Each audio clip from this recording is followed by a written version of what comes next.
Hello and welcome to On Farm. This is actually a first for us, this episode, and something that will be a little bit different to listen to. We have for you a live recording of On Farm, which was recorded in front of a busy audience in the Food for Thought Cookery Theatre at the 2024 Royal Highland Show. As you might know, we have been working with the Royal Highland and Agricultural Society of Scotland to gather together stories to celebrate RHASS's 240th year. We have many more stories coming up over the next few weeks, and I'll perhaps tell you a bit more about that at the end of this episode. But for today, we've brought together three people from across food and farming, all with really good stories to tell. So we have Jock Gibson from Macbeth Butchers and Edinvale Farm and Forest, Joe McNichol, who runs the wonderful Clifftop Drift Cafe in East Lothian, and Jackie McCreary, who is from Yester Farm Dairies, also works for SLE and is a RHASS director. We're doing something a bit different today. You can't see any pans or utensils. We're not cooking a thing. What we're actually doing instead is recording a podcast in front of you guys who are our live audience. We are recording the On Farm podcast. I'm Anna and I'm one of the regular presenters. The On Farm podcast was Scotland's first rural podcast, which was launched back in 2020. Since then, we have produced over 200 episodes, and we put a new episode out during school term time every Monday morning. Today is the first episode that we have ever recorded in front of so many people. Usually it's just producer Dave, who's over there in the jumper. Usually it's just he and I chatting to one person, maybe two people, or a small group. But the reason we're doing live today is because we have partnered with the Royal Highland and Agricultural Society of Scotland and the Royal Highland Show to work with them on their 240 Years of Stories campaign. And we're trying to do our bit by getting more stories told and getting those stories into what for us is an audio archive.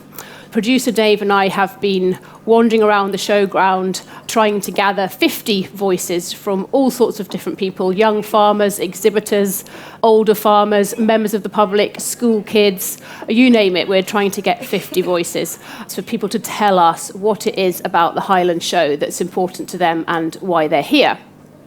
But this live session, as you can see, I've got three wonderful guests with me today, is to allow them to tell their stories and for us then to talk about why it's important that we try to connect the producer with the consumer. And all three of my guests have got their own take and their own direct experience of trying to do that.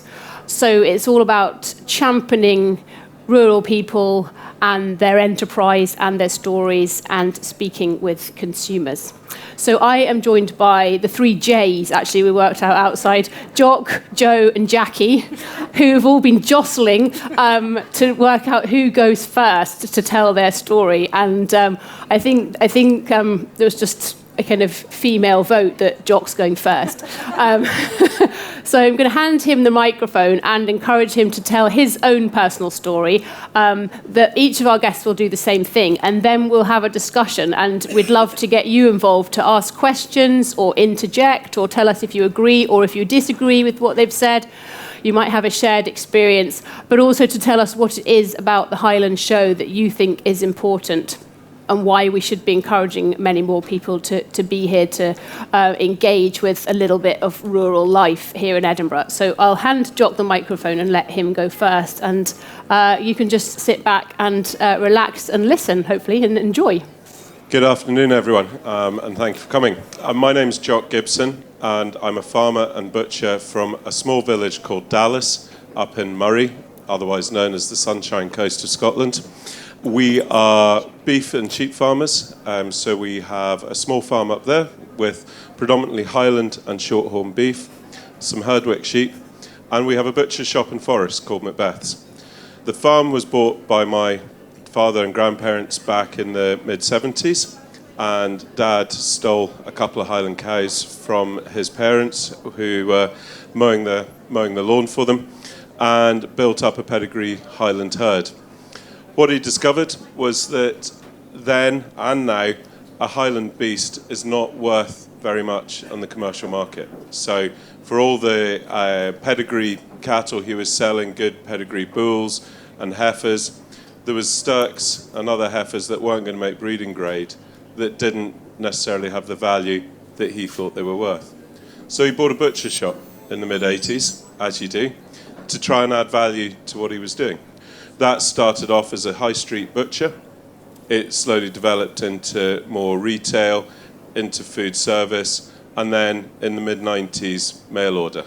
And that was before we had the internet and online shopping as we know it today. So my upbringing, in about 3 months before Christmas, was as a family, we'd all sit down in front of the fire whilst Mum hand-addressed envelopes, and we all stuffed the envelopes with various leaflets and flyers portraying the goodness of pure Highland beef. Things obviously have moved on from then. We now have a website, and in 2015, my wife and I moved up to the farm. I've been looking after the butcher's shop since 2007, and Fiona and myself and the kids moved up, and we now run both. So we have Highland and Shorthorn beef. We're Pasture for Life certified, which means all they eat is grass and grass-based substances, so silage, hay, that sort of thing. So no concentrate feed, because over the years we've learnt that our particular customers, that's what they're looking for. We're very proud that we can adapt our business to meet what our customer requirements are. We now have a growing online business, so we send beef throughout the country, whether it's Inverness or Cornwall. It doesn't make any odds. We package it up and it goes overnight courier, 24 hours, and it arrives at its destination, hopefully in one piece. As we've developed the farm, we're also developing an agritourism side of it, which involves farm tours. It involves a shop at the farm, including some baking that Fiona does, home bakes and sourdough bread. And we're looking at increasing that as well, so that we can have, at the moment it just runs out of an honesty shop, and we're looking at increasing that so that we've got vending machines that people can come and stop by. What else can I tell you? Is that probably enough to be getting on with for the moment? Well, in a way, yes, but maybe tell us a little bit about what you do when you're not farming or involved with the butcher shop, because I think that all feeds into your life story. So, other parts of my life, I'm a director for Farmstrong Scotland, which is a wellbeing programme for farmers and crofters. That is, we all have wellbeing, and we are looking to help farmers and crofters have the conversations and build the tips and tools into their daily lives so that they can work with improved levels of well-being, which helps them make better decisions. It helps have better relationships and basically get more out of life and more out of farming and crofting. It's something you see a lot in elite sports people.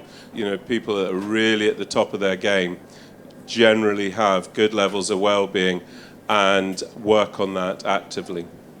I'm also a 2024 Nuffield Scholar, supported by RHASS. They're one of my sponsors, along with the Worshipful Company of Butchers. And I'm looking into meat eating quality from grass and forage-fed beef and lamb. That's particularly exciting for me. For my family, maybe less so, as I sort of disappear on my travels for 12 weeks at a time. So I was fortunate enough earlier this year to go to Brazil with all the other Nuffield scholars from around the world for this year. And then I went on to places like Uruguay, Chile, Australia, New Zealand, and Japan, looking at different production methods and what people are doing to produce good quality beef around the world, and trying to work out what we can learn from that, both as an individual business, but an important part of being a Nuffield scholar is what you can impart to the rest of the industry. So it's very much you're going on a learning journey that hopefully you can help the industry by disseminating that information. Spot on. Thanks, Jock. And we'll come back, I'm sure we'll come back to a lot of what you've said when we have a bit of a discussion later on. And just another reminder, hopefully some of our audience members are thinking of questions to ask or comments to make. But Joe, please do tell us your story next, if that's okay. Hello everyone, my name is Jo McNichol, and together with my husband Stuart we farm a 430 acre arable farm just outside North Berwick called Castleton Farm. Back in 2018, in fact 6 years ago today, we opened our doors to a diversification. My husband came up with this crazy idea, well I thought it was crazy at the time, of converting shipping containers and popping them on the edge of one of our cliffs. I told him to lie down in a darkened room. However, to date, we now welcome over 120,000 people through our door a year. So back in 2018, because we had explored the idea of diversification quite a bit, all the ideas we came up with prior to Drift were far too big. And so we decided to scale it right back and offer a simple coffee and cake offering. Whilst I have had experience in the hospitality sector in my early 20s and late teens, I had never owned or run my own hospitality business. So I'm given that Stuart had only ever been used to working on a tractor or a combine. He definitely didn't have any experience. So it was really important for us to start small and then begin to scale up. So after about 6 months and baking lots of cakes and not having any room to put these cakes and almost selling them out the door warm, we expanded our 5 shipping containers to 6, and we started to offer what has become quite iconic in the Drift role. One of our main things that we wanted to really get across was we wanted to work with Scottish producers and working seasonally if we could. So I found this recipe for this, which I've taken it on and just called it the Drift roll, but essentially a locally baked roll, herbioli, spinach, bacon and a fried egg. And you'd think, really, do those flavour combinations work? So I gave it to Stuart and he said, absolutely, we put this on our menu. So we started to sell that along with some bacon rolls, fresh soup, freshly made soup, and scones. And at the time, we were also doing a cheese scone light lunch as we dipped our toe into that lunchtime offering, which so many people wanted other than the coffee and cake. And it consisted of Galloway Lodge, poacher's pickle, mull of Kintyre cheddar at the time, and then our cheese scone. And then in 2019, we actually became monitor farmers for the agritourism monitor farm programme.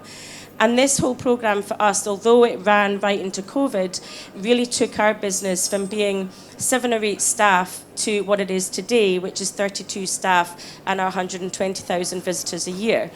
So it allowed us to speak with lots of other businesses, it allowed us to really gain in confidence.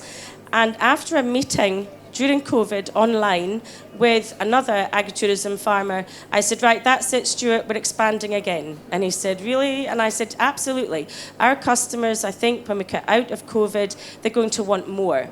So we started by converting a Sinclair and Rice horse trailer, and we positioned that outside Drift. And that's how we opened after COVID, just serving takeaway, still doing the bacon rolls. We started to do sausage rolls. We started with the coffee and cake. But very soon I said, no, we need to add a bigger kitchen. So we added a bigger kitchen. And I dived into the world of employing chefs. Fickle people, but you know what? I'm not sure you should be saying that in this particular environment, Jo. I know, but they can be. All very lovely, anyway, I'm sure. I've got a brilliant team of chefs now, absolutely brilliant team. No, I wholeheartedly do have a brilliant team of chefs. But it's taken 3 years to really establish a menu that suited us at Drift. I was really keen on that seasonal Scottish produce, changing the menu every 3 months. But what was the right style? And I think we've hit upon it now in that we're serving street food style food, still diving around the world in terms of different ideas, drawing on different flavour combinations, but whilst using Scottish produce. We invested in a smoker and we're now smoking our own venison. Our venison pastrami is one of our favourite dishes currently on this season's menu. And it's really what the customer wants. Today also, it's the day of everything. We're launching a new outside cooking trailer, so I can offer takeaway and eating outside to all outside customers by getting their hot food from this trailer and then keeping our inside to a larger menu. So in 6 years, we've done a heck of a lot, and we've really expanded the business. What I love most is talking to the consumer. I love speaking about what we're doing. I love speaking about the produce we're using, where we get it from. We've used some of Jock's beef before and lamb, I believe, at one point. And having that connection with the producer to be able to pass that on is absolutely amazing. And it really enlightens them and makes them think about what they're eating on their plate. I live quite close by, so I've had the cake and some of the food, and I can vouch for the fact that it's absolutely delicious. So yeah, thank you, Joe. If Anna, you have missed anything, we can come back to it in the discussion. Anna, we should just acknowledge that it's Drift's 6th birthday today. Yes, indeed. So happy birthday. Yeah, I hope you've made Drift. a cake. She's made hundreds. Thank you, Joe, and yeah, happy birthday. So Jackie, over to you. Hi folks, my name is Jackie McCreary. So first and foremost, my husband and I are dairy farmers based in East Lothian, which is just about half an hour south of Edinburgh, where we are today. We have a dairy herd on site, and we also process all of our own milk. So rather than the usual situation is for milk to be taken away by tanker to a large processor and then distributed back around the country, my husband, when he came back home after university, decided that seemed a bit of a madness for him to go to our local shop and to buy milk that had travelled halfway around the country. So we started to process and pasteurize our own milk. And we started off just selling milk and cream to our local hotels and restaurants. And my husband, some of Anna has met him, and some of you have. He's not a salesman by nature; he's a farmer. But actually, that worked quite well because our local hoteliers and restaurateurs actually quite liked the fact that they were buying produce from the farmer up the road. So we've kind of progressed through the years, and we have moved on to making some yogurt and soft cheeses and mozzarella. It's called Fiora di Latte mozzarella, which is really the mozzarella you get on your pizzas, so the slightly harder mozzarella. And we sell now all around the country. A lot of our produce goes down south to restaurants and hotels and into the food service sector. We also sell our products locally in Scotland, in supermarkets here and farm shops. So we've sort of grown organically over the years, and hopefully still room to grow. So that's our sort of professional side of things. As you can probably tell from my accent, I'm not exactly local, although I feel like I am now. I've been here for 24 years, but originally from Northern Ireland, as is my husband and his family. They bought their farm in East Lothian in the early 90s, as a lot of Irish farmers did, and I'm very glad he chose the spot he chose, because it's a beautiful place to live, and that's where we bring up our kids. We have 2 teenagers. I grew up on a farm in Northern Ireland, so we have that sort of common background. And I think, I'm not sure about others here, but I think it helps to marry a farmer if you kind of have an understanding of the lifestyle, because it's not for everyone. I always swore I would never marry a farmer, but here we are. And outside of our home life and family and the dairy, I am by trade a solicitor, so I work as an in-house legal advisor for an organisation called Scottish Land and Estates. So we represent the interests of landowners and rural businesses in Scotland. As well as that, one of my other hats is I'm a director of the Royal Highland and Agricultural Society of Scotland, or RHASS as it's known. And so RHASS is the organisation that puts on the Highland Show every year. That's our showcase event. We are a rural charity, so we provide funding for things like the Nuffield Scholarship. We support local shows in Scotland because at the end of the day, all the experience and skill from those shows grows to kind of the pinnacle that is the Highland Show. Perfect. Thank you very much, Jackie. Hopefully that was a really interesting insight into the lives and businesses and families and passions of our guests. You know, we're sitting here, this is a cookery theatre. Everybody else who's here for the 4 days of the Highland Show is cooking something. And that is a perfect showcase for produce to demonstrate to the people watching perhaps where to buy it from, perhaps how to cook it, perhaps, you know, how to tell if it's the best quality. And that produce could range from, you know, meat to vegetables to soft fruits to dairy to, you know, you name it. But why do you think that things like this theatre, and in fact the Highland Show as a broader showcase, are so important when it comes to connecting producers to consumers? Jackie, go on. One of the things I didn't mention was I'm involved with, and it's part of the Highland Society, is a charity called the Royal Highland Educational Trust. Part of its remit is to connect children with where their food comes from. It's a massively important part of what we do. When we have school visits to the farm, one of the first questions I ask the children is, what do all farmers do?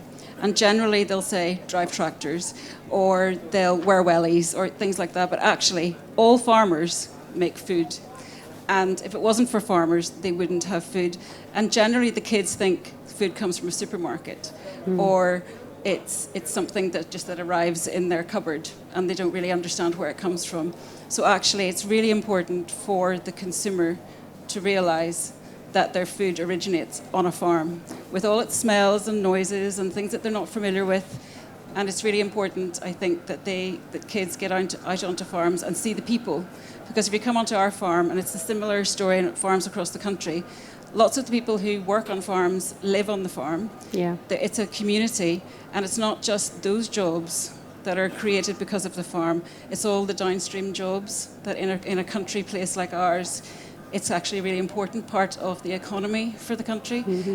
It's a huge network that unless you start by going to the farm and seeing what happens there, you don't understand all the other bits and pieces. Because the kids, for example, the last farm visit we had, there was someone out from our local mechanical engineer company fixing a tractor. Well, there's a job that wouldn't exist if it wasn't for the farmers. And I suppose that whilst that it's not a farm here, you have many of the elements of a farm. And if you're here on a school visit or with your family and you get the opportunity to wander around, you get to see the livestock, you get to see the cooking, as we've talked about, you get to see all the machinery and all of the elements. So it's a great day out, but also it's the next best thing to actually being on a real farm. Also seeing the people.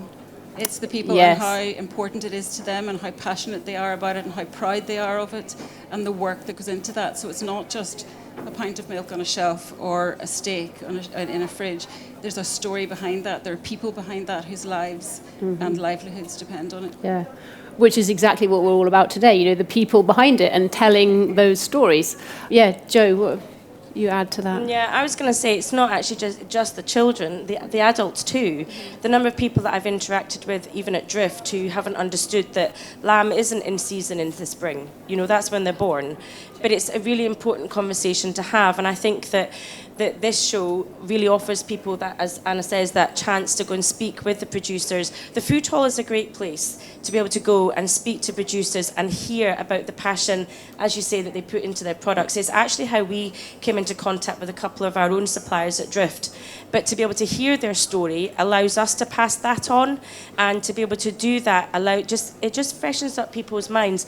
I spoke to a customer a few weeks ago who complained about being late for a booking because they got stuck behind a tractor. So when I explained that actually these tractors were out on the road and it had been a very difficult time for farming because of the weather, because we were experiencing a lot of rain, and actually what they were probably about to go and do, and I explained about our own wheat growing and the fact that we'd lost a lot of wheat, and the fact that meant we might not have as many gin bottles as potentially, and he was like, do you know what, I'm going to look at tractors in a totally different light.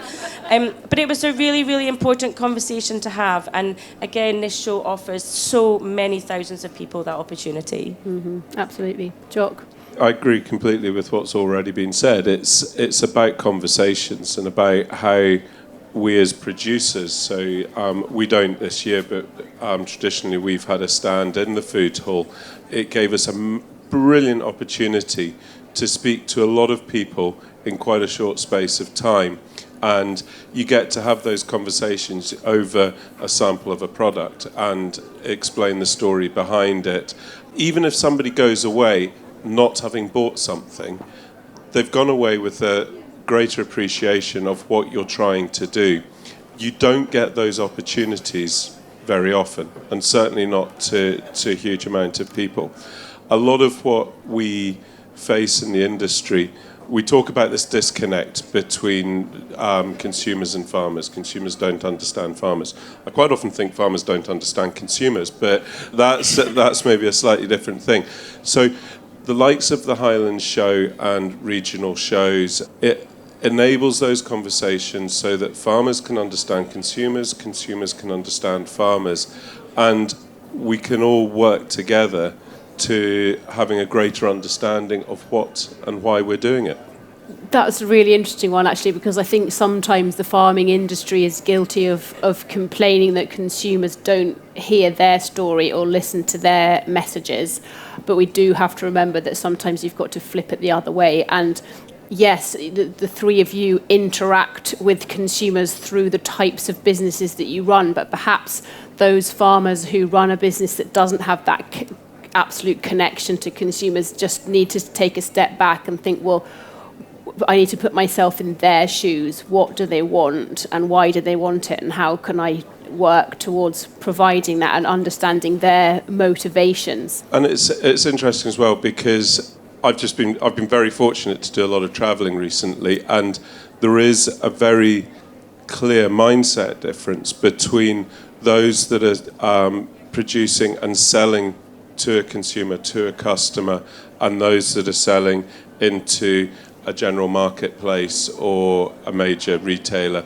They don't have that same connection, and it's very difficult to build up, what a consumer is looking for or what the farmer is trying to do for the consumer if there is those too many steps in the chain, if you like. So it's how we again try and shorten those steps to have those really good, powerful conversations. Mm-hmm. What is it that made you get to where you are? What is the passion that drives you to keep doing, to get you to where you are now, but also that drives you to keep getting up in the morning and keep doing what you're doing? Because I know that none of the businesses that you run are easy, and they're certainly all very time consuming, but something is driving you to keep going, and I'd love to know what that is. For me, it's that interaction with the consumer. I'm welcoming quite a few of them through the door every day.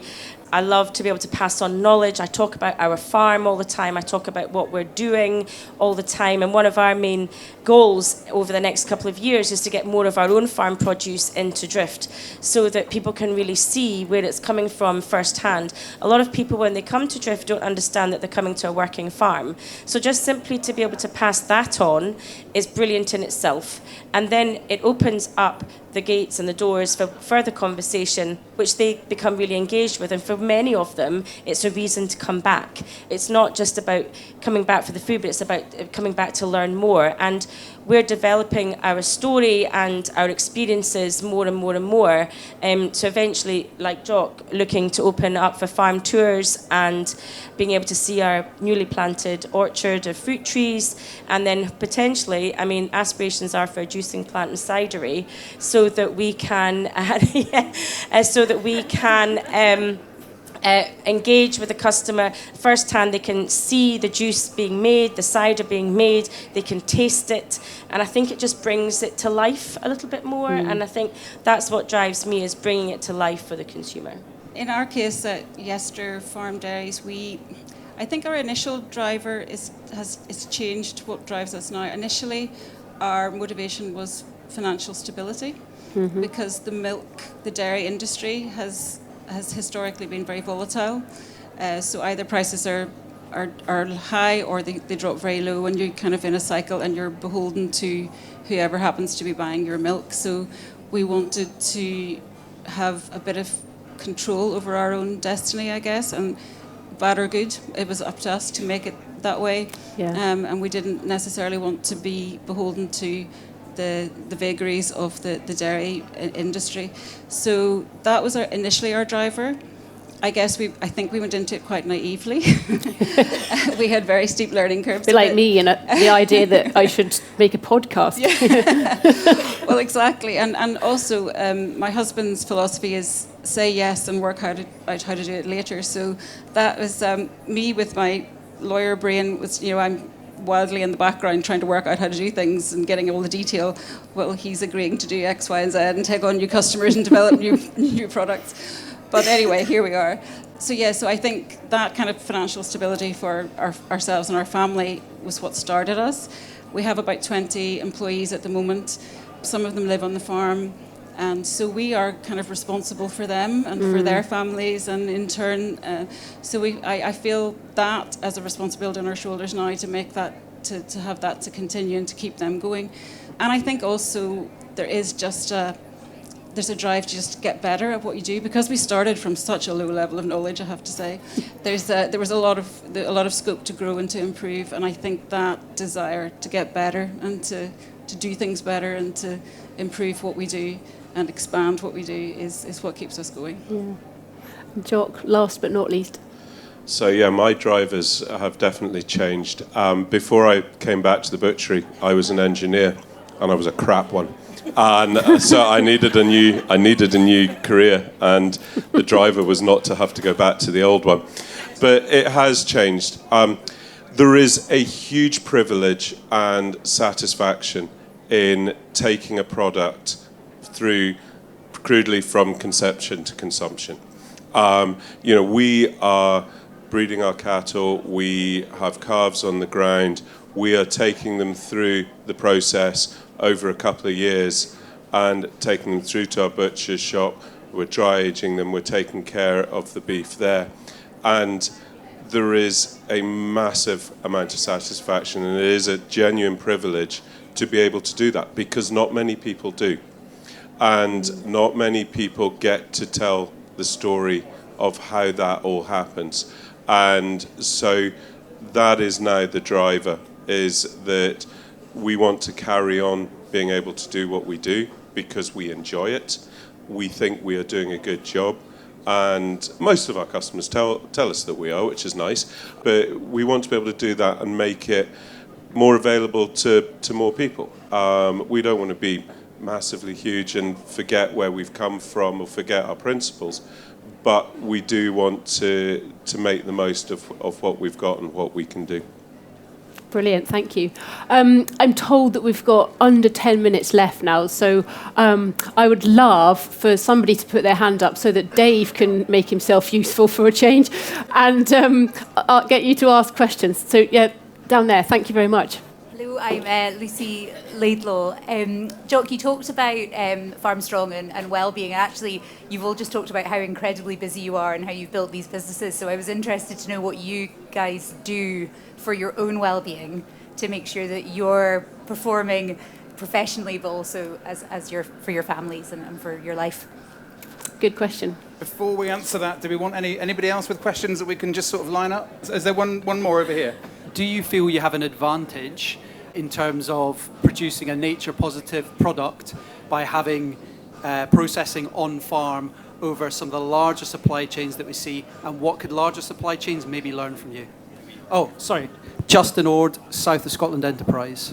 I'll go for the easy one first, the well-being one. So, board member of Farm Strong. One of the key tenets to Farm Strong is the 5 ways of well-being. And I can only ever remember 4 of them. But here goes. Keeping active, taking notice, giving, connecting. I always draw a blank with the 4. Well, you did warn us, I so normally it's okay. forget give. But anyway, so giving for me is quite a big one. It is scientifically proven that if you give up your time to help other people, you get a benefit out of that. It makes you feel better. You feel like you're doing good things. So I give up my time for Farm Strong. There's other ways of doing it. It might be to help out at your local school. It might be local rugby club, whatever it might be. You know, connecting obviously is important. It's what we're all doing here now. I've wrecked my knee, so keeping active's a bit more tricky. But it's those sort of things that try and do and form those habits. Take 60 days to form a habit, really tedious. So you have to keep on working at it to get it going. In terms of the processing, so our butcher's site is off farm. It's an old traditional butcher's shop, and we have pretty much control of the whole process apart from abattoir. What can others learn from it? I guess what we're able to do is react really quickly to market situations, COVID being the prime one. You know, our business overnight changed from being predominantly food service to mail order. It's not anything different from what we were doing anyway, it's just the volumes changed. Horse meat scandal would be another crisis, but also change in consumer trends. We can respond really quite quickly. So for the larger processors, larger producers, it's how that changes. And it's really hard on farm because you're making decisions now that you might not see the ramifications of for 5 years. Whole governments change in that time, recently more than twice. So it's that nimbleness, that fleet of foot that as you get bigger is more difficult, but is really important to try and maintain. I might answer the trickier one first, jumping on the back of Jock. I think at Drift we have taken a very active decision to support local and Scottish producers, and one of the reasons we do that is because the flavour profiles are so much better, more intense. You get more out of it. The customers appreciate it more.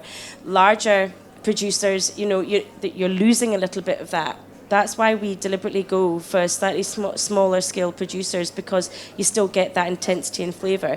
As a farm who is looking to produce themselves our own juicing and cider, we're not looking to go big, and we're not looking to go big deliberately, and it's so that we can really hone down on that product, and as Jock says, become a bit more reactive to the consumer demands and the consumer wants and needs. In terms of health and well-being, one of the things we are about to launch in the next month or so is a sauna, which is that, my husband comes up with wacky ideas sometimes, but somehow they always come good in the end. And so we've linked with Farmstrong Scotland, and once a month we at the moment are putting our sauna next to Drift, and we're inviting farmers and non-farmers to come along and experience a sauna session in order to just talk and relax. And I was explaining to Jock just before we came, I spoke to a farmer a month ago who was quite down, and I was able to, through a little bit of a joke, cheer him up. But he went away after that evening saying how brilliant the session had been, how he felt far more relaxed, and he was actually going away to focus way more on himself and not get bogged down in the day-to-day, but actually take time for himself throughout a week in order to be able to keep his mental health well. And I would wholeheartedly agree with that, because I think when you're running your own business, you can become totally bogged down in what you're doing day to day. I mean, personally, I take myself off into North Berwick and go for a bit of a shop. I thought you were going to say a swim there, considering you live right on an amazing beach. No. But no. But the point for me is I'm getting off farm, I'm going somewhere different, and I'm just allowing my head space to move somewhere else. And I think it's just important to find those things. Or it's taking the dog for a walk and enjoying enjoying the countryside around us, because we've got some stunning beaches and what have you around us. And so those kind of things, I might get in the sauna eventually, but watch this space. Taking notice. There you are. I'll take notice of that and maybe join in. Yeah, so I think the second question for me is the easier one. Having on-farm processing is a massive benefit, I think, not just for us, but there are loads of examples of why we think it's a good thing. I'm actually quite passionate about this, about local, regional processing, because we see it in times of crisis, like the Beast from the East. Supermarket shelves were empty of milk, and yet the local shopkeepers with the little independent shops were well stocked with Yester milk. So that, for a start, I think short supply chains are really important. And it's not to say there's not a place for large processors, there absolutely is, but I think not to the expense of squeezing out the smaller ones, because we have a really important place. And I think one of the examples of things that we do is to trying to find markets that are niche, that only small on-farm processors can do. So one of the things we're doing is supplying the kosher market in Manchester and London. For that market, we have a rabbi comes to the farm every other week and stays with us for the weekend, and which is really interesting. For that market to be able to source the milk from farm to process to package is almost impossible, because large processors are drawing in milk from a number of farms. So to be able to track the milk from the cow to the cheese vat into the pot is almost impossible. So those kind of niche markets can only happen on small on-farm processors, and it's much more cost-effective for them. It's great for us because there's extra work involved with that, so we can add a margin that we might not otherwise get. So it's a win-win for everyone. So I think, yes, large processors, there's a place for them, absolutely. but we must always preserve and protect and support our local small processors. I would say that, obviously, but I really firmly believe it. Well-being, Jackie. What do you do for your well-being? For my well-being, I get off the farm as well, but I get off the farm to my other job. so I go and be a lawyer for relaxation. I think, but on a serious note, I think that is true, to get away, to get space outside of the farm, because you can get all consumed with what you're doing, and I feel there's such a responsibility with what you're doing, to get away and have fun, spend time with your friends, socialise, and sport. I think I'm not a gym buddy, but I think to exercise and to get out into the fresh air, walk the dog, and just take time off the farm. Mm-hmm. Well, I think, Jo, that one of the chefs you referred to earlier is probably going to come and kick us off in a minute, because they need to get ready for their slot at 3:00. So we might just wrap up there, unless there are any more burning questions from the audience. No, everybody's quite shy. But thank you to all three of you for telling us your stories. As I said at the beginning, this is part of the Royal Highland and Agricultural Society's 240 years of stories. So we've got three really lovely ones there to add to the pot. And I just wanted to say to finish off that when Dave and I were roaming around earlier on, we met with two young lads from an urban high school, and they started off by telling us that this was such a great event because it got them out of lessons. But by the end, one of them had said, actually, he said, I have got a real renewed or new appreciation for farmers and food producers and the people who make this happen, because I didn't realise until today what they do and how hard they work. So I think that kind of sums it up, and that's really the purpose of the Highland Show and the Highland Society and RHET, to work together to give more people an appreciation for what goes on in the countryside and what grows in the countryside. So thank you to all three of you for telling your stories. And hopefully we'll be back next year to do it all over again. Thank you. Well done.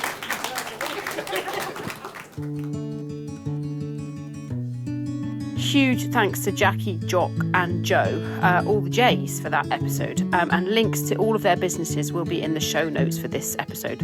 I hugely enjoyed our first live audience recording of On Farm, and I'm hoping we get to do it a lot more. The next couple of weeks is also going to be stories and conversations which we recorded at the show. 50 stories and conversations, actually, because producer Dave and I undertook to record 50 voices from across the showground throughout the Highland Show, and to weave them all together into a mosaic of voices. And I think Dave called it a smorgasbord, but he does get a bit carried away. But we'll be back next Monday with one of those episodes. And bye for now from Anna, Dave and all of the team at Scene and Heard and the On Farm podcast.